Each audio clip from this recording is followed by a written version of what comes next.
हो, आत्यान स्थळ पाठवलं ना तर बघून घे जरा. मी बघितलं असतं पण तो मुलगा गावचा आहे. गावचा असा म्हणजे? अगं आई, मलाही गाव आवडतं, पण मी इथे मुंबईत जन्मलेली, मुंबईत वाढलेली, आणि तो एखादा गावचा मुलगा.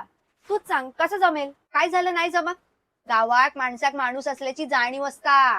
ते सगळं ठीक आहे, पण पोटा पाण्याचं काय? अगं शेतकरी आहे तो. अगं मग काय? आंब्याची बागे हत, मासेमारीचा व्यवसाय, काजूची बागा. आई, कोकण म्हटलं की आंब्याची लागवड सगळेच करतात. हल्ली प्रत्येक जण एवढा सगळा करणार नाही गो, पण जेवढा जमता तेवढा अगदी प्रामाणिक म्हणाल कष्ट करून करत असता. पण तुला तर माहितीये ना गावी नेटवर्कचा इश्यू किती असतो. आता तू म्हणशील की वायफाय लावून घ्या, पण लाईट तर अनप्रेडिक्टेबल आहे ना, ती कधीही जाते.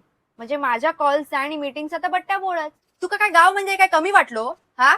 आता मुख्यमंत्री शेतकरी मोफत वीज योजनेमुळे या पण प्रॉब्लेम सॉल्व्ह झालो हा. मग तू का नाही बघितलंस बा एखादं गावचं स्थळ? आमच्या वेळी तर फोटो न दाखवताच लग्न होईल, आणि ही योजना तेव्हा असती ना तर मी तर लगेच तयार झाले असते. आता या मुंबईच्या धावपळीच्या जीवनापेक्षा ना गावच बरा वाटतं. एकदा काय तुझं लगीन झाला ना आणि तुझे बाबा रिटायर झाले ना की आम्ही पण गावात आरामात राहतलो. आणि काय गो, तुमका पोरींका वयात लग्न करूक नको, पगार नाही, घर नाही, ह्या नाही, ता नाही करत राहतास, आणि वय निघन गेला की रवलेल्या ऑप्शन मध्ये पण खोडी काढत बसतास. टकलोच हा, काळोच हा.